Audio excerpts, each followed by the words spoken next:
Remember your questions as we go through this thing to the different will be central to the usefulness of this symposium, I believe, to learn from each other and to Talanoa, an important educational symposium. And as part of his master's programme, he completed a thesis degree at the University of New South Wales in Sydney, Australia. Thank you, Attorney General and John. Yesterday when we had the pre-symposium, the models, 6 pillars in regards to how we approach research. The Deputy Vice Chancellor, academics, ladies and gentlemen, Bulavanaka, a very good morning to you all.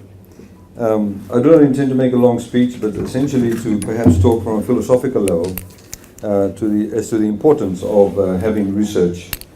In fact, just taking from a very practical perspective, you may have heard that in the budget that we announced, we've offered various incentives. For example, in one end, research and development. So there's various tax incentives if people engage in research and development in the area of renewable energy and in the ICT sector. So that's one end of the spectrum in terms of research and development.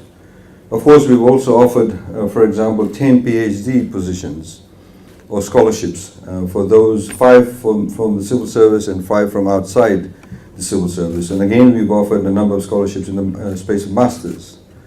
Now, this essentially highlights the importance that we place on having research done, critical analysis, and indeed a lot more work to be done in terms of getting into the depth of various specific subject areas. If you look at the civil service at the moment, there's very few people with PhDs in the civil service. There's very few people who have masters in civil service in specific specialized disciplines. And that obviously means that the level of perhaps input in terms of policy making, decision making, in terms of the input into policy making, in terms of having specialized skill sets in specific areas, in terms of being able to pick up on the sort of growth that we have in the economy at the moment, 9 years of growth. But of course, many things can actually slow it down, and that is, of course, the lack of specialized personnel. So we need to have the right people at the right time, in the right places, in the right disciplines, to sort of further that economic momentum, but more specifically into specific areas that we require different skill sets in, whether it's marine science, whether it's forestry, and other areas in terms of, say, clinical psychology. We don't have enough actuarial. In fact, we don't even have a Fijian actuarial. We don't have, from the other end of the spectrum, from a medical science perspective, we don't even have a single Fijian cardiosurgeon that's available in Fiji 24/7 that can carry out open heart surgery. So we have, for example, if you join the public service and become a doctor, if you want to do postgraduate studies, we actually pay for you to do it at FNU, and it's limited to what FNU can offer. That's more what I call the practical side of research and practical side of developing specific skill sets. But from a greater philosophical perspective, I think research is very, very critical. And we can, of course, be limited in what we research, depending on our ability to open up our minds. And I think that is something that I'd like to specifically talk about. The fact that you have a symposium such as this now, and I'm grateful for ESP for organizing this, does actually go to show that we do not necessarily have a deep culture of research. We do not have a deep culture of critical analysis. And many times we've actually, in the Fijian I can speak only from a Fijian perspective, I cannot speak about other Pacific Island countries, that in Fiji's case, much of the critical analysis is perhaps limited to perhaps socioeconomic imperatives, as opposed to having an open mind about what we can talk about, what we can research. And that is very critical. I remember reading one of my favorite modern day philosophers, if you like, was Edward Said. Edward Said gave a BBC, I think it was John Reith lectures, BBC radio lectures. And he's called the lecture series Representations of an Intellectual.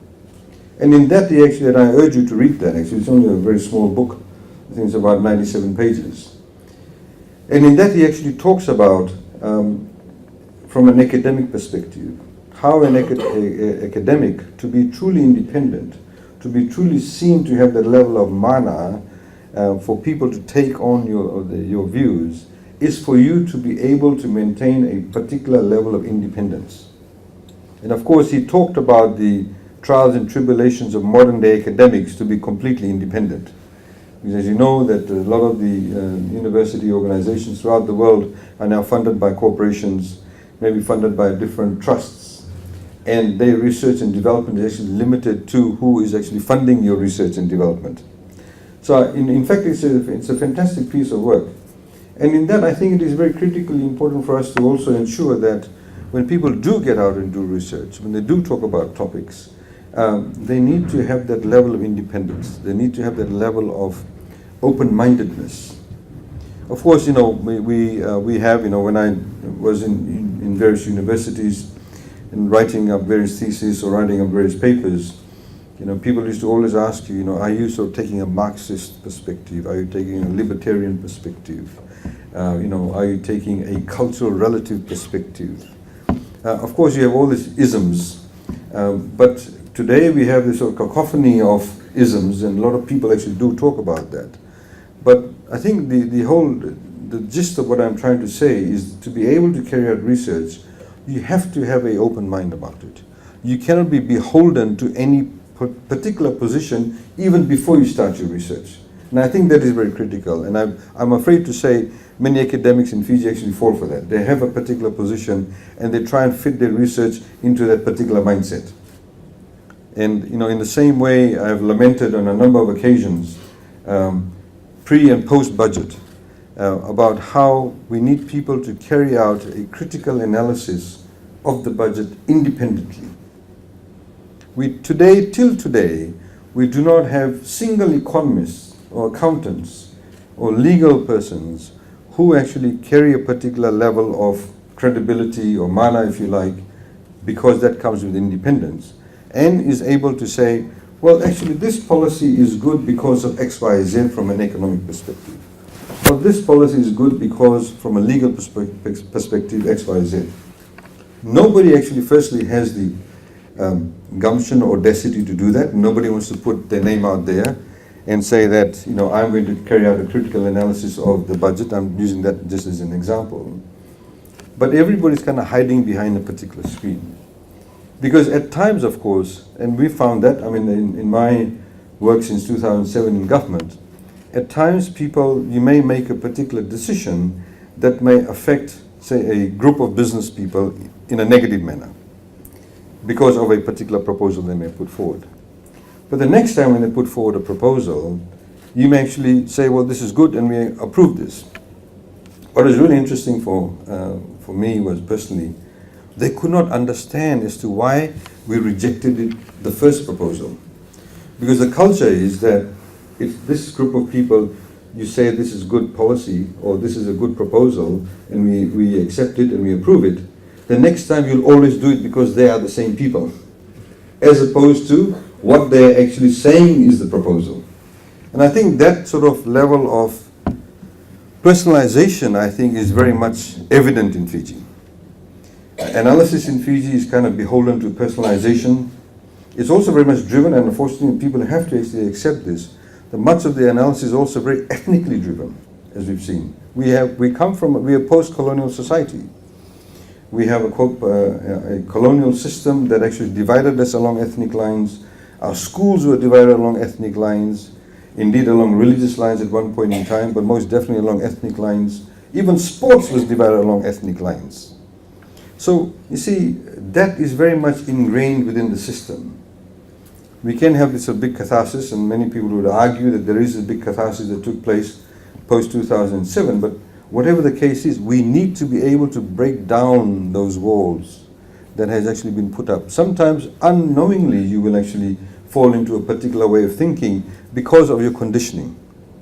So I think for research requires you firstly to break down the walls within yourself.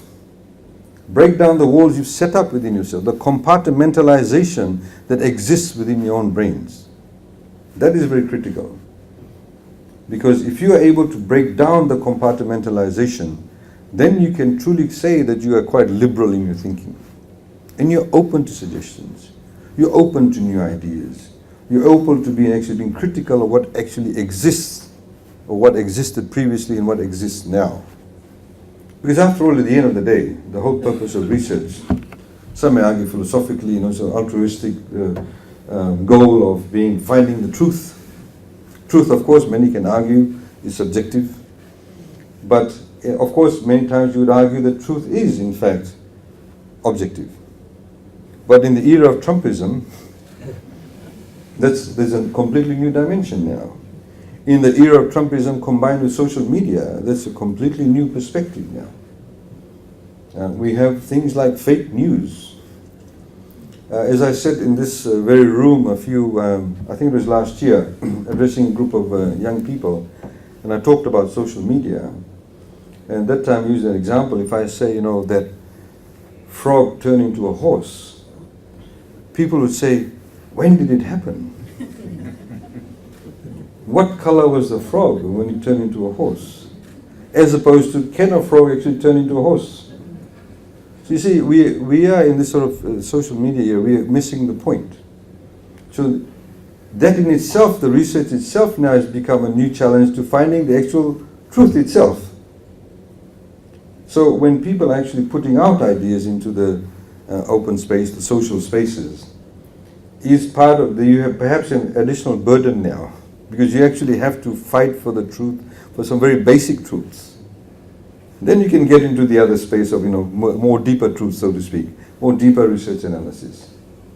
So I think, ladies and gentlemen, with those few brief remarks, I wanted to say that research is, of course, very, very critical, is very, very important. From a very practical perspective, to develop the skill sets is very important, in fact, in terms of getting jobs, employment.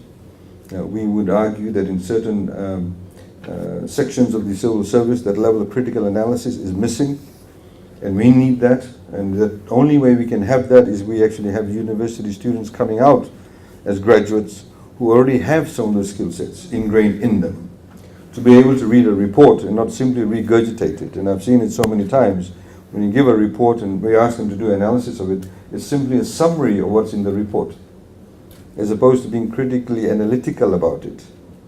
Being critically analytical does not mean negativism.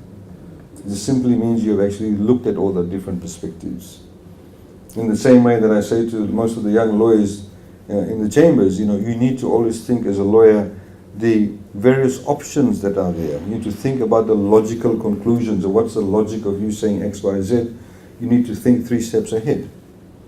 So from that perspective, of course, from a very practical perspective, getting the research skills is very, very important. From the job market, very important for us to be able to grow as an economy, to be able to create new jobs. That's also very critically important. It also creates a new level of transparency, because transparency is not simply that, some amorphous concept. It's a very practical application of transparency.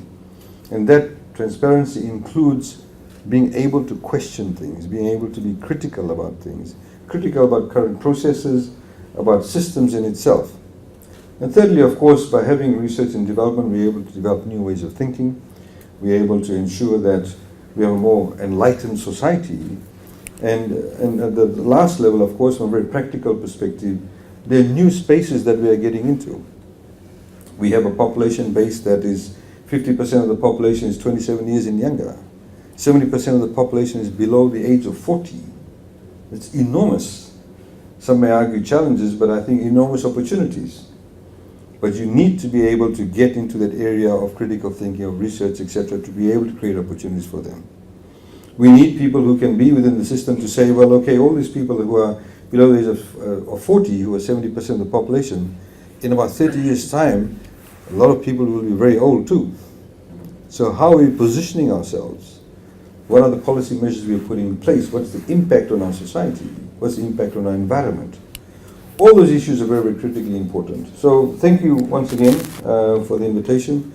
I wish you all the best for your 2-day workshop. Vinaka, thank you.